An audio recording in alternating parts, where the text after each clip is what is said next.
Trump is coming in hot against China. That sent the market down. We were up most of the day, just a consistent, just rally, nice, solid, nothing too crazy, nothing too little, just a good rally, good upward trend. People were coming back into FANG.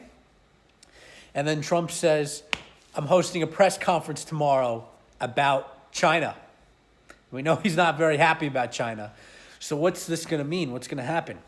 Well, the United States, Canada, Australia, and Great Britain issued a collective statement against the China-Hong Kong situation, in which they basically said Hong Kong is part of our country. That's a gray area, but is what it is. Go look into that if you need some more knowledge. And that they want to impose their security and their police on the people of Hong Kong and essentially strip them of their democracy and their freedom and impose the Chinese communist regime on Hong Kong. Yesterday, Secretary Pompeo came out and said there's really no difference anymore between China and Hong Kong because of this. So there's reason for concern, but that's not the feud that I think is going to be discussed tomorrow. It's not the main point.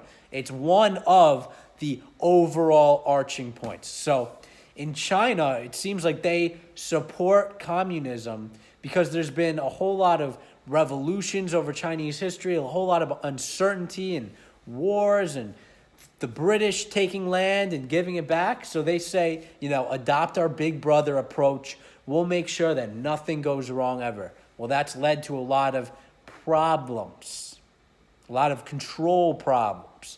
Like Muslims, a lot of them are in jail in China, over 1 million. Over 1 million journalists are in jail in China. So journalists, people who speak out against the government. And that is the complete opposite in a way to what's going on now. We're having a problem because the social media platforms are not allowing people to say what they want. But the government here wants people to say whatever they want. And that's kind of the world that we're going into. I thought that's what we did in World War II.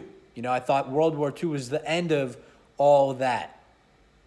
The jailing Muslims, throwing reporters into jail, all that kind of stuff. But it's still around in the world today, and it's getting worse.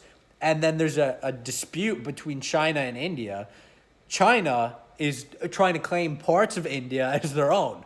So we got to nip this China thing in the bud right now, and that might have some effect on the market in the next couple days and weeks. And it's a new rising of the tensions.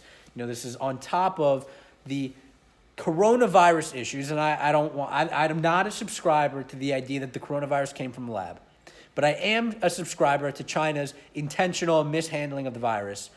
For example, preventing flights from Wuhan, the center of the epidemic, to Beijing and to other parts of China, and literally putting ginormous trucks and sand piles on the highways so people couldn't get out. But allowing flights to go from Wuhan to New York or Milan, spreading the virus throughout the world. So when China knew they were going to take a hit, they wanted to make sure everyone else was going to take a hit. And we can't let that happen in this global world, which China has said, we want to be part of the global world. We want to be part of the global world. Bring your factories here. Well, excuse me, but if you want to be part of the global world, you got to align yourself with everyone else and fix your problems that we see as problems that we fought World War II to solve. And if they can't do that, then we got to pull the factories out and we got to cut China off entirely. And their economy is going to crumble because their entire economy is built on sand and has been completely built by the United States. Maybe some of Germany, maybe some of Great Britain, but entirely built on the United States and them moving manufacturing over. China has a massive unemployment crisis right now. They have no unemployment programs. I've heard the lack of unemployment programs in China. I assume that means little to none. So there's a lot of uncertainties that are about to arise in the market. And we did have a slight pullback at the end of the day. I could see this pullback continuing solidly 5-10%. Am I selling right now? Absolutely not. Okay? I'm betting on America. I'm betting on America. And this is a pro-America move. This is, yes, we might see some short-term uncertainty and some sorry, my computer was, the U.S. press secretary was just talking to my computer.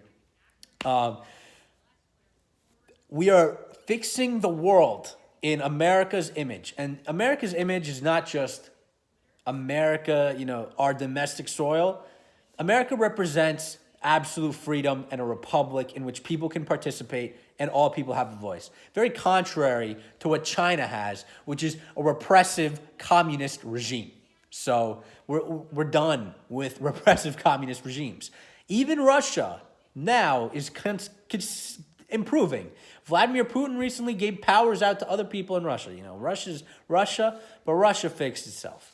So now it's time for China to do the same before they do something like start a war with India, because the last thing we need is 1.4 billion people at war with 1.4 billion people. So I respect and I want China's autonomy. I like the idea of many countries, many different ways of looking at life, smaller governments, so not the United States taking over the world, not China taking over the world, but being many countries and then states within those countries and then cities within those states, that whole thing. But we are done with the repressive regimes, especially when they do things like make sure that flights can go from the center of the epidemic to the rest of the world, but not from the center of the epidemic to somewhere else in the country, okay? That's the problem with these kinds of guys. We got to make sure that these ways of life end. So, yes, there will be some uncertainty. There will probably be pullback. People will get nervous. I will view it as a buying opportunity, and I will say America and the rest of the world will be better off in the long term at the cost of whatever short-term uncertainty, short-term decreased international trade has to occur. So the trade deal might come in jeopardy, but who cares? We got bigger problems, right? We got bigger problems. So until next time, tomorrow. Peace.